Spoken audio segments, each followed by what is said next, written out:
This went viral. It got 6.6 million views, and a lot of people are making fun of this lady. But I don't understand why. Because everything this lady is saying is 100% true.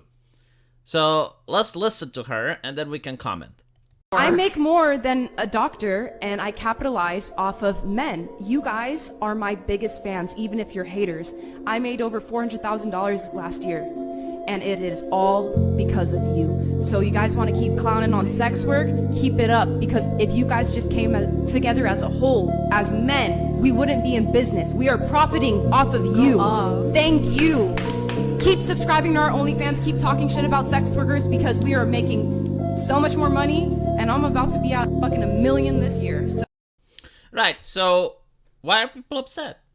The people on the left are upset because they want to create the narrative that actually this is sexism, you're sexualizing her, you're oppressing her, and she's coming out here and she's saying, no, I'm not being sexualized, I'm not being oppressed, I'm making millions of dollars, and men are the victims.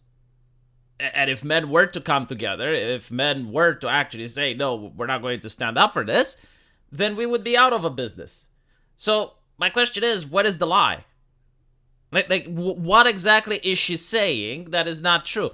Now, from the right-wing perspective, people are saying that she's a clown or whatever. I want to point out that this show, which is a podcast, it's very popular on YouTube. It's called Whatever, ironically.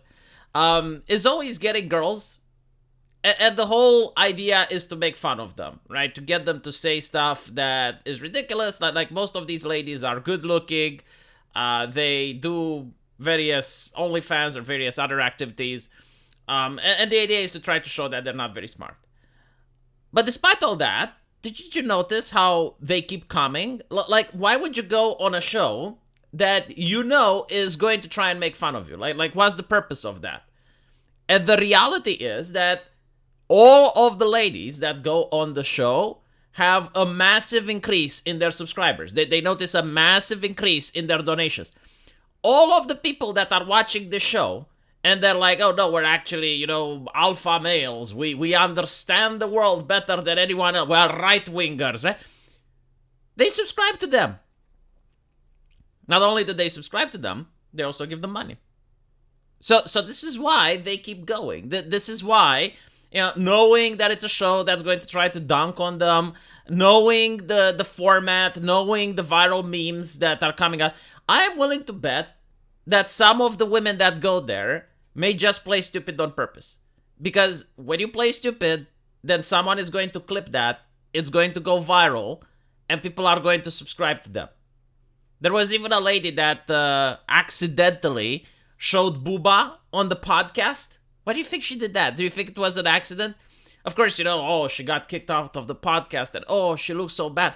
If you looked at how many subscribers she got and how many followers she got, what do you think you're going to notice? You're going to notice a decrease or an increase? Right? So I don't get why people are upset about what she is saying. What she is saying is perfectly true. Like, she is putting out a service there, and she's making millions of dollars. And you're going to have some people, well, yeah, but that's not a virtuous life. But sure, maybe it's not, but those are your moral standards. She's making millions of dollars.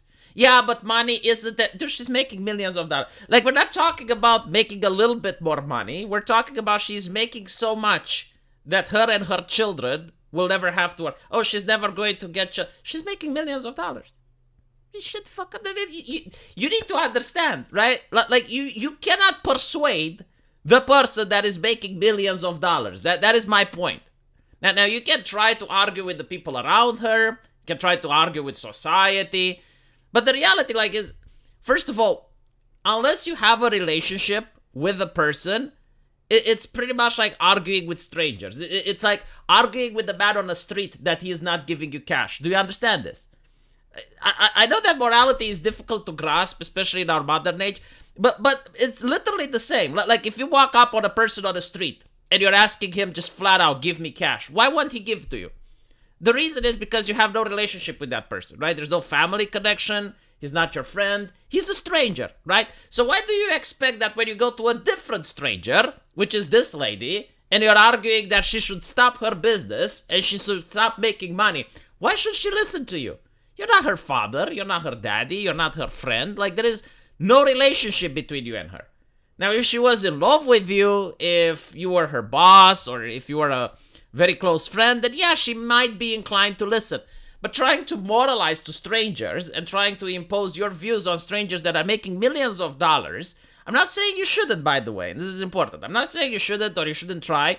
It's never going to work, though. It's not pragmatic. What you can do, however, is if you have a child, especially if you have a son, make sure that he doesn't give money to OnlyFans girls. I don't think that this is just a men problem. Like, this lady herself is probably going to realize one day, well, probably not her, actually. I take it back.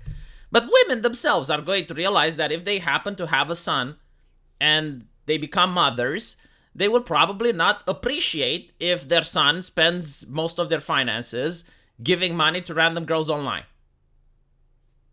I don't think this is controversial. I do not think that this is a feminist-only issue or a men-only issue. No, I think this is a parenting issue. If you have a son, you would not appreciate if he actually spends time online giving money to girls that he's never going to see. They're never going to reciprocate the affection. They're not even their friends or anything. And to me, by the way, it makes absolutely no sense, because why do you spend money to a woman that, again, like, doesn't even know who you are, when you can just go out and buy a hooker at this point? Like, if you're so willing to give cash, and they call it sex work, it's like, where's the sex? There's no sex. It's just like they're taking pictures of themselves. It's photography, if anything. It's lewd photography. Which, fine, but I don't see where the sex is. If you're going to call it sex work, at least have the sex in it, right? But yeah, so that is my advice to how you can stop this phenomenon. You're not going to stop it societally wide. Just stop trying that. Instead, you can be a good parent and make sure that your kid, your son, is raised better. And this is what she's also saying, right? Like, she is saying that, well, we are being predatory on men. Like men are the ones that are giving us cash. The relationship is one way. And if men were to come together, we would be put out of a business. However, that's not going to happen. So what can happen is good parenting. And, make sure that your son doesn't fall into this. Again, like, the idea of, like, banning everything that's harmful in a society is ridiculous. It never will happen. Like, there is no society that bans every vice. But there are virtuous people. And you can teach your son how to be virtuous. Let me know what you guys think. And as usual, I will see you in the comment section. Take care.